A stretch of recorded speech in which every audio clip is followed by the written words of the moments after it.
6 juillet 2013, Marion Bartoli entre dans l'histoire du tennis français.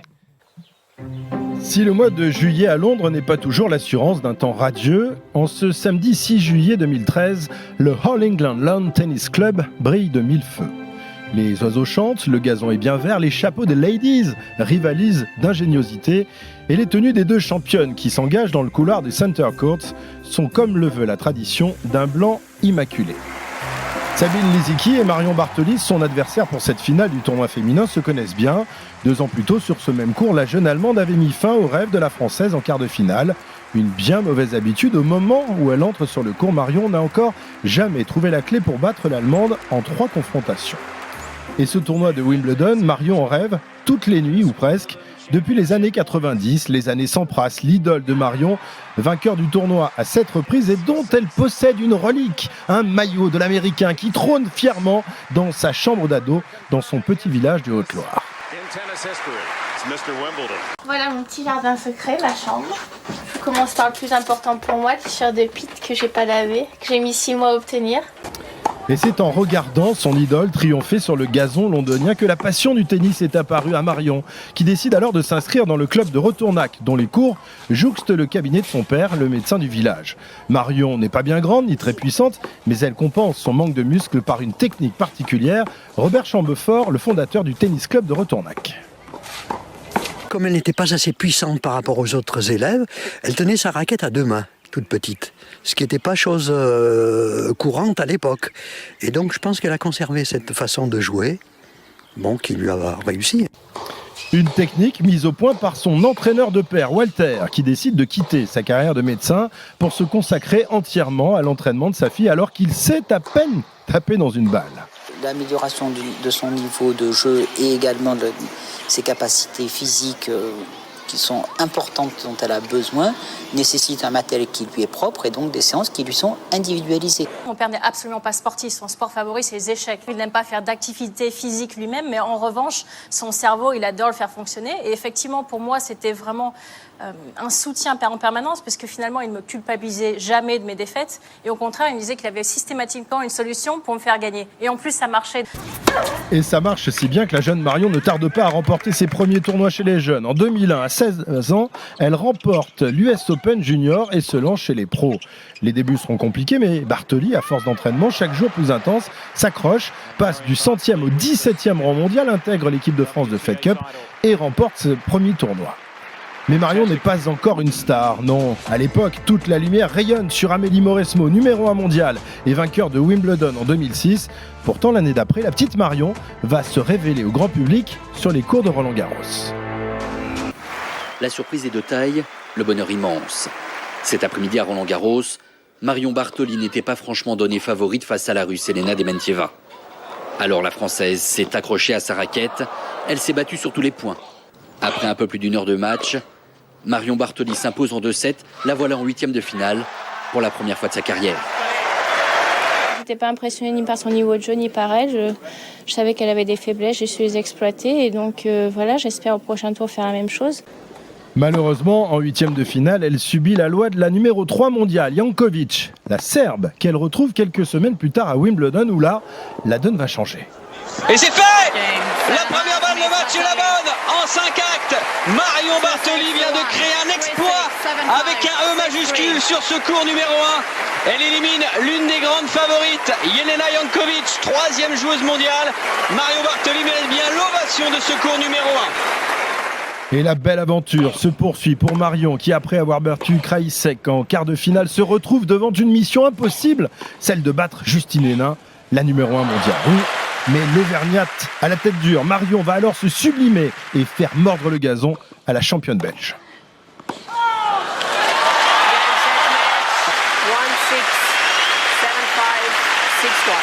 Un tremblement de terre sur le gazon.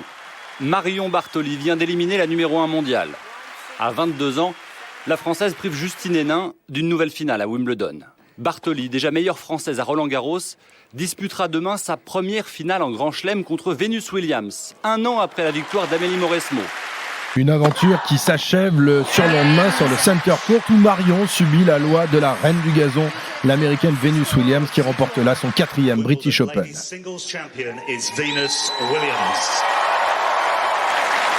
C'est la fin d'un rêve pour Marion Bartoli. La jeune Française aura étonné tout au long du tournoi, mais c'est finalement Venus Williams qui remporte la finale de Wimbledon. Pour sa première finale dans un tournoi du Grand Chelem, Marion pense d'abord à son entraîneur, qui est aussi son papa. Ce rêve a été possible grâce à une personne, mon père. Donc merci beaucoup, papa.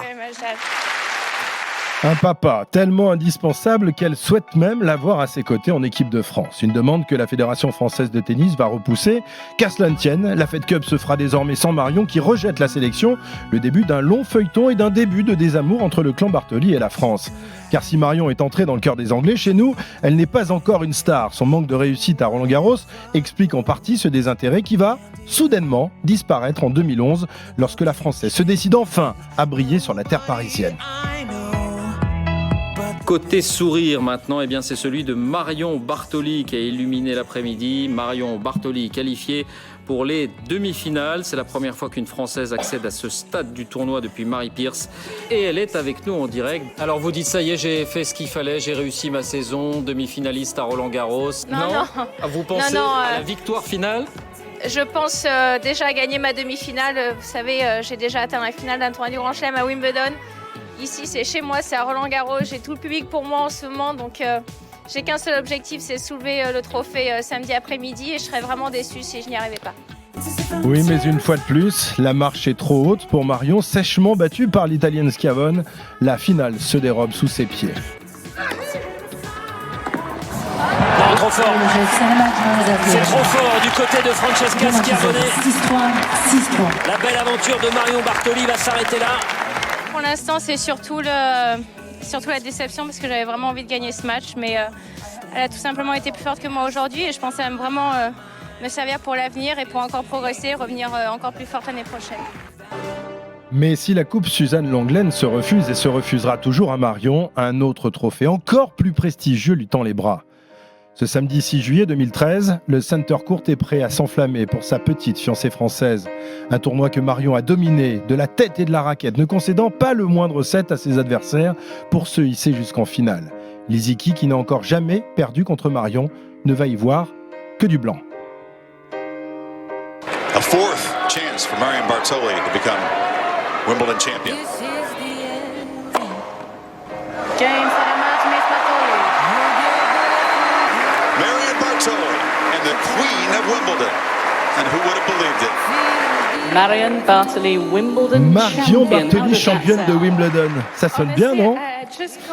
Honnêtement, je n'arrive pas à y croire. Pour moi, gagner Wimbledon sur un ace, même dans mes rêves les plus fous, je n'aurais pas pu l'imaginer.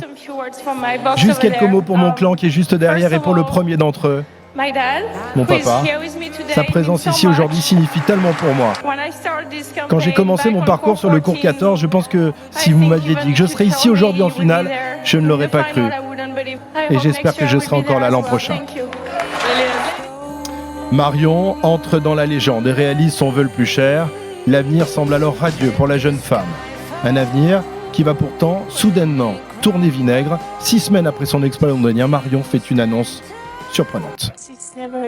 Ce n'est jamais facile. Et bien sûr, ce n'est jamais le bon moment pour l'annoncer. Mais c'était en fait le dernier match de ma carrière. Et il est temps pour moi de prendre ma retraite. J'ai joué depuis tellement d'années, j'ai tellement poussé mes entraînements, mes limites pour y arriver, que voilà, je pense qu'on a tous une certaine capacité et qu'au-delà, après, on peut plus. Et c'est moi, j'ai atteint cette limite quand j'ai gagné ce Wimbledon. À 28 ans, si elle tourne le dos à sa carrière de tenniswoman, Marion a bien d'autres rêves, la mode, les médias, mais aussi la découverte d'une vie sentimentale jusque-là plutôt limitée. Quelques mois plus tard, elle fait la connaissance d'un jeune homme bien sous tout rapport, mais qui va rapidement dévoiler sa véritable nature, celle d'un pervers narcissique qui va entraîner Marion au fond de l'abîme. Sur un ton de l'humour un peu second degré, il me disait « Ah, mais tu sais, t'es un peu de gras, mais tu sais, t'es un peu grosse. » Et puis, tous les éléments sur lesquels j'avais confiance en moi, il me les a enlevés. Même sur un terrain de tennis où j'avais l'impression d'avoir confiance en moi, il m'a même enlevé ça puisqu'il me disait comment je devais jouer au tennis alors qu'il était banquier. Je ne sais pas si on pourrait appeler ça du harcèlement, en tout cas une espèce de destruction mentale au quotidien, ça oui. Marion tient, mais s'enfonce. Le régime draconien qu'elle s'impose pour plaire à son homme la pousse vers l'anorexie. Affaiblie, elle contracte un virus qui va la laisser aux portes de la mort. En fait, j'ai commencé petit à petit, très graduellement, à plus pouvoir digérer certains aliments. À chaque fois que j'essayais de manger un aliment, je partais en crise de tachycardie. Je pouvais avoir ou des éruptions d'acné, où j'avais mes genoux qui trépidaient de volume, ou mes chevilles, ou mes poignets. Je ne pouvais plus non seulement ingérer quoi que ce soit, mais je devais m'allonger et dormir 3-4 heures jusqu'à que ça passe. Si j'avais pas eu l'acharnement, je pense, de mon père qui était médecin, je sais pas si honnêtement, ça vaut vraiment la peine de continuer à vivre comme ça. Enfin, c'est peut-être mieux si tout s'arrête, quoi. Parce que c'est pas une vie. Descendue à 41 kilos, Marion est méconnaissable et les photos de la championne, la peau sur les os, font froid dans le dos. Mais son mental de championne va finir par prendre le dessus. En 2016, après s'être débarrassée de son compagnon et de son virus, elle parvient enfin à reprendre quelques kilos. C'est alors qu'elle décide de se lancer un nouveau défi, celui de participer au marathon de New York. Le régime, cette fois, est salutaire. Les derniers kilomètres se font au courage et au mental, soutenus par le regard de son père d'entraîneur. Après 5h40 de course, Marion Bartoli vient de se prouver qu'elle est plus que jamais en vie. Une vie dont Marion va reprendre le contrôle et la championne, infatigable, voire même hyperactive, retrouve le moral et trouve l'amour, le vrai, avec Yaya, son footballeur de mari, puis avec Camilia, leur petite fille qui vient au monde en 2020. Si la championne a fermé la page de ses exploits, elle a fait place à une femme épanouie, une maman comblée, qui après avoir tout gagné et beaucoup perdu, a gardé l'essentiel, sa joie de vivre, son franc-parler et l'envie irrépressible d'aller toujours de l'avant.